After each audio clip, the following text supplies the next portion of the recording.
Assalamualaikum warahmatullahi wabarakatuh. Perkenalkan, nama saya Niken Amalia Pratiwi dengan NIM 28922501778, Prodi Manajemen, mata kuliah Pengantar Manajemen, dosen pengampu Bapak Roma Iskandar SEMM.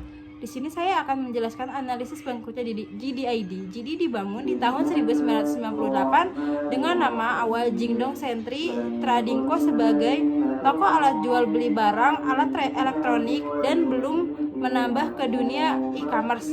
Dan mereka hanya berjualan disk magneto optika. Lalu pada tahun 2004 mereka baru membuat website B2C atau Business to Consumer pertama dengan nama gdicer.com, dan pada 2007 mereka baru merubah nama domainnya menjadi 360by.com, dan di tahun itu juga perusahaan mereka merubah nama menjadi Jingdong Mall dengan catatan semua konsep mereka sama, yaitu dari toko elektronik yang dijadikan sebagai online store tanpa menghilangkan DNA penjualan elektronik mereka. Baru di tahun 2008 JD Mall memulai over general merchandise transforming dari yang awalnya hanya berjualan barang elektronik sekarang menjadi full e-commerce platform. Dan di tahun 2010 JD meluncurkan platform e-commerce terbarunya. Lalu di tahun 2014 Tencent mengakuisisi jadi sebesar 14% dan memberi akses eksklusif ke semua platform seperti WeChat dan mobil Kiki. Kebangkrutan JD ekspansi di new market membutuhkan legalitas lokal, membangun tim lokal, hire orang yang mengerti market di Indonesia, adaptasi untuk eksekusi di market tersebut. Pada awalnya semuanya berjalan dengan baik bagi JD dengan strategi mereka menerapkan DNA yang sama dengan di Cina, yaitu pada kemunculan mereka memfokuskan diri dengan barang elektronik dan semuanya berjalan dan baik. Bahkan di tahun 2015 JD mendapat gelar marketplace elektronik yang dijamin keoriginalan produknya. Ini saya akan menjelaskan awal kegagalan. Yang pertama yaitu ada gagal saing. Mereka memakai DNA elektronik dan logistik center dengan nama Jadi Express Indonesia dengan 11 gudang, 250 drop point, dan 3.000 kurir yang membuat pelayanan JD di Indonesia menjadi sangat baik dan seakan-akan bisa menjamin masa depan perusahaan ini ke depannya. Tetapi semakin kesini gagal adaptasi behavior market mulai terasa. Asumsi strategi yang awalnya bekerja di Cina ternyata mulai pudar saat diterapkan di Indonesia. Hanya bagus di awal-awal saja. Terlebih semakin kesini mereka gagal bersaing dengan kompetitor lain seperti Tokopedia dan Shopee. Bahkan peringkat jadi di e-commerce sampai merosot ke peringkat 8 dengan hanya memperoleh pengunjung sebesar 2.300.000 user, berbanding jauh dengan kompetitor utama mereka Shopee dan Tokopedia yang diperoleh pengunjung di atas 100 juta per user. Kedua ada bad hearing.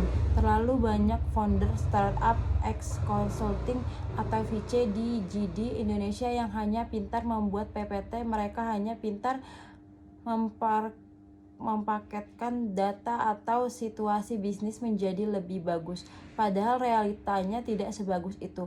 Bahkan pendiri JD yaitu Richard itu sampai memberi statement 40% wakil presiden JD di Indonesia itu sangat suka berbohong dengan mengatakan keadaan perusahaan baik-baik saja, padahal kenyataannya tidak baik-baik saja, dan hal itu seakan menjadi perusahaan kultur toksik diubah. JD Indonesia yang membuat strategi yang awalnya bagus dengan dana yang sangat besar malah menjadi sia-sia karena ketidakjujuran dari para pegawai JD di Indonesia. Yang ketiga yaitu strategi dan eksekusi. Strategi GD yang sudah sangat baik tapi sayang working level atau operational level mereka tidak bisa menurunkan strategi itu menjadi action plan, key activities, performance metrics, organizational management, operation, proses. Semua konsep tersebut tidak bisa didiskusikan dengan baik oleh pegawai GD Indonesia dan menjadikan strategi GD yang sudah baik menjadi sia-sia karena strategi yang bagus membutuhkan pekerja yang bagus untuk menghasilkan eksekusi yang bagus, dan sayangnya pekerja GD Indonesia tidak terlalu baik karena banyak dari mereka yang tidak jujur. Selanjutnya strengths atau kekuatan. Kelebihan yang dimiliki GD.ID adalah memiliki pengiriman paket yang gratis karena GD memiliki kurir pengiriman sendiri dan barang yang dijual adalah barang milik sendiri yang keasliannya terjamin sehingga pembeli tidak perlu khawatir akan keaslian barang saat membelinya dari GD.ID. Yang kedua yaitu ada weakness atau kelemahan.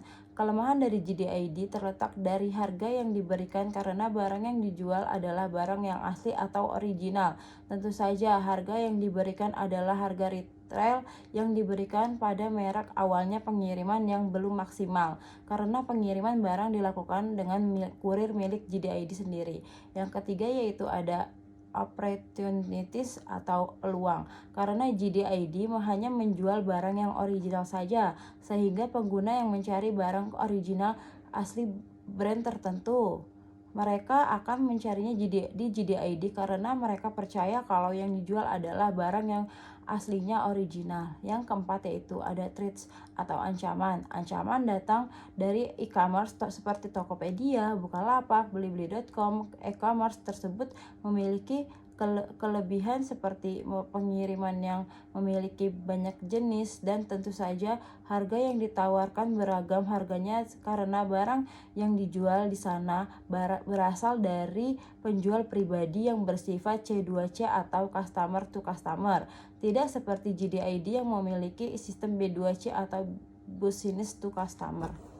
Jadi di sini kesimpulan kegagalan GD yang pertama ada strategi dari Cina yang diterapkan di Indonesia tidak mampu bertahan lama dengan kebiasaan berbelanja orang Indonesia yang lebih suka beragam fitur dalam satu toko online. Yang kedua yaitu ada bid hiring management yang gagal untuk eksekusi strategi karena terlalu fokus mempercantik perusahaan agar tidak terkena tegur dari perusahaan Indo.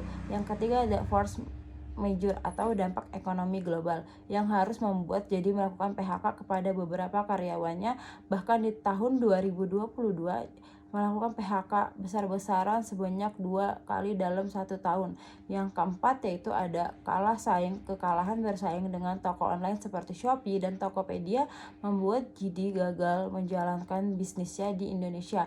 Bahkan pihak GD semakin terpuruk di awal tahun 2022 saat kemunculan TikTok Shop yang bahkan pihak GD sendiri mengeluarkan statement kalau TikTok Shop sangat berkembang pesat. Yang terakhir itu semua campuran kegagalan tersebut membuat mereka harus menerima kekalahan di Indonesia dan pada Maret 2023 GD.ID harus resmi ditutup. Baik, itu saja yang dapat saya sampaikan. Kurang lebihnya mohon maaf. Wassalamualaikum warahmatullahi wabarakatuh.